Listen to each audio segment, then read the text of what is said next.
Gilles de Rais, el mariscal de la muerte. ¿Qué tan lejos puede llegar alguien por obsesión, poder o pura perversión?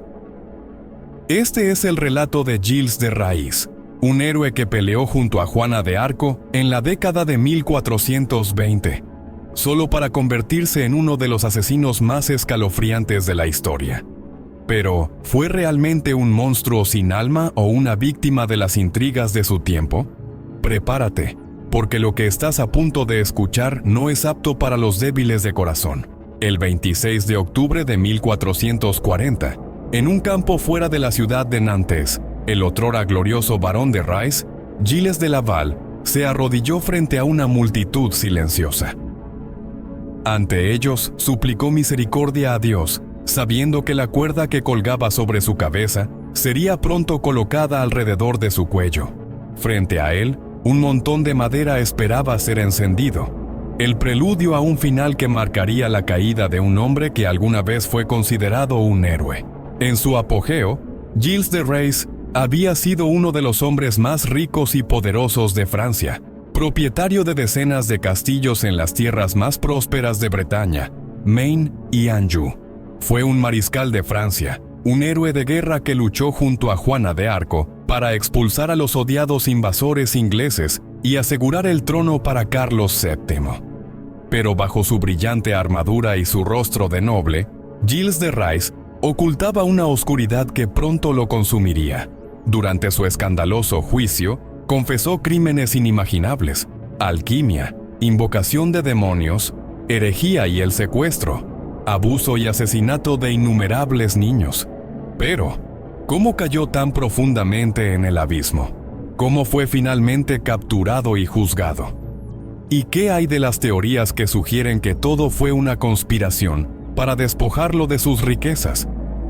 Gilles nació en 1404 o 1405, probablemente en la Torre Negra del castillo de Champtocé, a orillas del Loira. Sus padres, Guy de Laval y Marie de Craon, eran miembros de una de las familias aristocráticas más influyentes del noroeste de Francia. Pero su infancia se vio marcada por una tragedia temprana. A los 10 u 11 años, perdió a ambos padres. Su padre murió lentamente tras ser corneado por un jabalí durante una cacería, y su madre desapareció de los registros históricos poco después. Tras quedar huérfano, Gilles y su hermano René quedaron bajo la tutela de su abuelo materno, Jean de Craon. Jean era un hombre conocido por su avaricia, su ambición desmedida y sus métodos cuestionables. Bajo su cuidado, Gilles fue educado en literatura, teología y derecho, pero también fue entrenado en el arte de la guerra y el combate. A los 17 años, ya había demostrado su valía como soldado en las batallas locales y comenzó a ganar renombre. En 1427, Gilles lideró tropas contra los ingleses en la Guerra de los 100 Años. Su valentía en el campo de batalla fue legendaria. Durante el sitio de Lue, se enfrentó al capitán inglés Blackburn en combate singular, derrotándolo y asegurando una victoria clave para Francia. Sin embargo, ya en estos primeros enfrentamientos, algunos observaron un comportamiento cruel y despiadado en Gilles. Después de la batalla, ejecutó a todos los prisioneros franceses capturados por colaborar con el enemigo, una acción que muchos vieron como una muestra temprana de su naturaleza sanguinaria. El momento más significativo en la vida de Gilles llegó en 1429, cuando se unió a Juana de Arco en su campaña para liberar Orleans.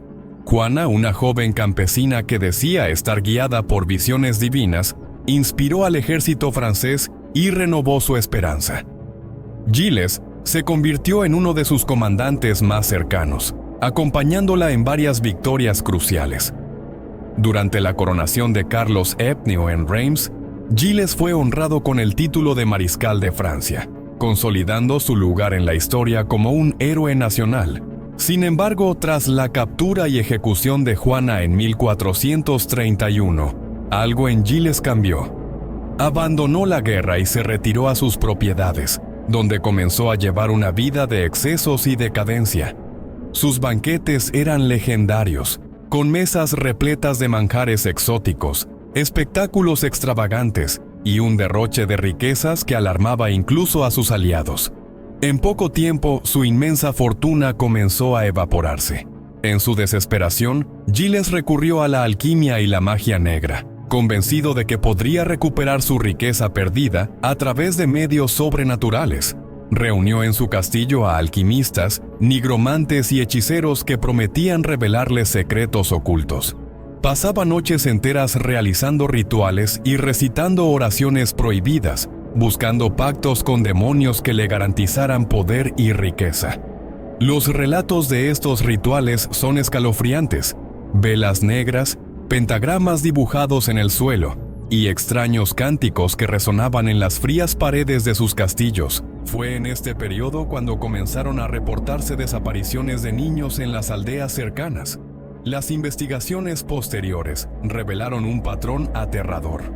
Los niños eran atraídos al castillo con promesas de comida o trabajo, pero nunca regresaban. Los testimonios recolectados en su juicio detallan cámaras de tortura, gritos apagados por las gruesas paredes y rituales que desafiaban toda comprensión humana. Las confesiones de Gilles de Rais, obtenidas bajo tortura, describieron con escalofriante detalle cómo encontraba placer en el sufrimiento de sus víctimas. En 1440, tras años de rumores y sospechas, Gilles fue arrestado. Lo que siguió fue uno de los juicios más escandalosos de la historia francesa. Testigos y sirvientes testificaron contra él, pintando un cuadro de depravación y locura. Los registros del juicio describen cómo Gilles de Rais confesó haber asesinado a más de 140 niños, aunque algunos historiadores modernos creen que la cifra real podría ser mucho mayor. Sin embargo, hay quienes sostienen que Gilles de Rais fue víctima de una conspiración. Su inmensa riqueza y poder lo habrían convertido en un objetivo para la nobleza y la iglesia, que buscaban apoderarse de sus propiedades. Los defensores de esta teoría argumentan que sus confesiones fueron obtenidas bajo tortura y que muchas de las acusaciones en su contra fueron exageradas o fabricadas. Como Elizabeth Bathory, la infame condesa sangrienta, Gilles de Rais permanece atrapado en la línea difusa entre mito y realidad. ¿Fue un sádico monstruo que sacrificaba niños en busca de poder oscuro o una víctima de las intrigas políticas de su tiempo? Su historia no solo ha inspirado teorías conspirativas, sino también obras de teatro, novelas y estudios académicos que intentan desentrañar la verdad tras su caída.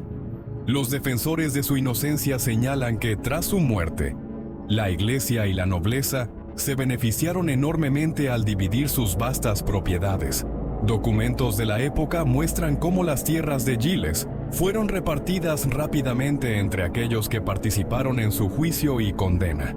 Además, se destaca que su caída ocurrió en un momento en que el rey Carlos VII buscaba consolidar su poder, y eliminar a figuras poderosas como Gilles de Rais era una forma efectiva de hacerlo. Por otro lado, los registros del juicio contienen testimonios detallados y consistentes sobre los crímenes de Gilles.